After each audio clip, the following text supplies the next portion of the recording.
ഇക്കഴിഞ്ഞ ദിവസങ്ങളിലായി നടന്ന വിമൻസ് നാഷണൽ ബാസ്കറ്റ്ബോൾ അസോസിയേഷൻ ഡ്രാഫ്റ്റിൽ ഇന്ത്യാന ഫീവർ നമ്പർ 1 ഡ്രാഫ്റ്റ് പിക്കായി തിരഞ്ഞെടുക്കപ്പെട്ട ഗാഡ് കെയ്റ്റ്ലിൻ ക്ലാർക്കുമായി ബന്ധപ്പെട്ടുള്ള വാർത്തകളാണ് ഇപ്പോൾ സോഷ്യൽ മീഡിയയിൽ ട്രെൻഡിംഗ് ആവുന്നത്.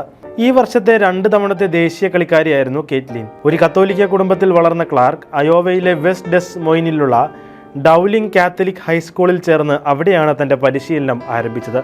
അവൾ ഒരു മികച്ച ബാസ്കറ്റ്ബോൾ കളിക്കാരിയാണ്. അവൾ ഹൈസ്കൂളിൽ പഠിക്കുമ്പോൾ മുതൽ ഞങ്ങൾ അത് കണ്ടു. അതിനാൽ അവൾ നേടിയ വിജയം കണ്ട് ഞാൻ അത്ഭുതപ്പെടുന്നില്ല എന്നായിരുന്നു ക്ലാർക്കിന്റെ പരിശീലകയുടെ വെളിപ്പെടുത്തൽ. വെസ്റ്റ് ഡെസ് മൊയിൻസിലെയും ഡൗലിംഗ് കാത്തലിക്കിലെയും സമൂഹം അവളുടെ നേട്ടങ്ങൾ മാത്രമല്ല, ഒരു നല്ല വ്യക്തി എന്ന നിലയിൽ അവളുടെ പെരുമാറ്റത്തിലും അഭിമാനിച്ചിരുന്നു. അവളൊരു മികച്ച നേതാവാണ്, മികച്ച ടീം അംഗമാണ്. മാത്രമല്ല, അവൾ കായിക ലോകത്തെ മാത്രമല്ല പൊതുവെ ലോകത്തിലും നല്ല സ്വാധീനം ചെലുത്തുന്നുവെന്നും പരിശീലക മേയർ പറയുന്നു. കെയ്റ്റ്ലിൻ എപ്പോഴും എവിടെയും ശ്രദ്ധ കേന്ദ്രീകരിക്കുന്ന ഒരാളാണ്. അതിനാൽ അവൾക്ക് വലിയ ലക്ഷ്യങ്ങൾ ഉണ്ടായിരുന്നുവെന്ന് ഞാൻ കരുതുന്നു. പക്ഷേ അവളുടെ കഴിവുകളും സമയവും പരിശ്രമവും പരമാവധി വർദ്ധിപ്പിക്കാൻ ആഗ്രഹിച്ചു. അതിനാൽ അവൾ എല്ലാ ദിവസവും തൻ്റെ കരിയർ മെച്ചപ്പെടുത്തുന്നതിൽ ശ്രദ്ധ കേന്ദ്രീകരിച്ചതിനൊപ്പം ദൈവം നൽകിയ കഴിവുകൾ പരമാവധി പ്രയോജനപ്പെടുത്താൻ സന്നദ്ധയായെന്നും പരിശീലക കൂട്ടിച്ചേർത്തു.